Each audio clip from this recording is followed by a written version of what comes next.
C'est inédit. La justice américaine inculpe plusieurs responsables du Hamas pour terrorisme.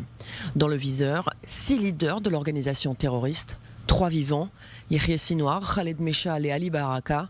3 ont été éliminés, Ismaël Haniyeh, Mohamed Def et Marwan Issa.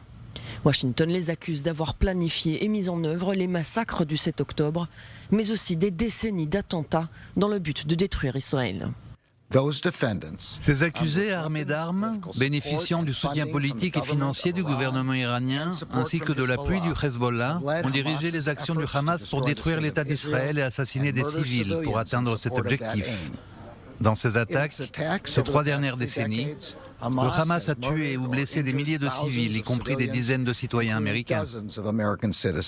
Les massacres du 7 octobre tiennent une large place dans l'acte d'accusation américain contre le Hamas. Pendant cette attaque, les terroristes du Hamas ont assassiné des civils qui tentaient de fuir et ceux qui se sont réfugiés dans des abris. Ils ont assassiné des familles entières. Ils ont assassiné des personnes âgées et de jeunes enfants. Ils ont utilisé le viol de femmes comme arme de guerre. L'enquête aura duré plusieurs mois avec la participation active des services de renseignement américains. Le FBI a enquêté sans relâche sur ces massacres de civils, y compris des Américains. La lutte contre le terrorisme reste notre priorité numéro 1 et notre travail se poursuit, a affirmé le directeur du FBI. En Israël, des responsables politiques ont affirmé qu'il s'agit d'une étape importante dans l'isolement international du Hamas et dans sa définition comme organisation terroriste meurtrière. Cette décision d'inculper les leaders du Hamas intervient quelques jours seulement après l'exécution par l'organisation terroriste des 6 otages dans un tunnel à Rafah.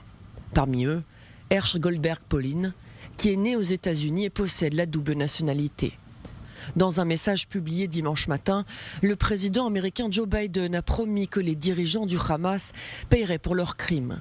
La justice américaine assure quant à elle que ces actes d'accusation ne sont pas la dernière action contre le Hamas. Nous poursuivrons les terroristes responsables d'assassinats d'Américains et ceux qui illégalement leur procurent un soutien matériel jusqu'à leur dernier jour.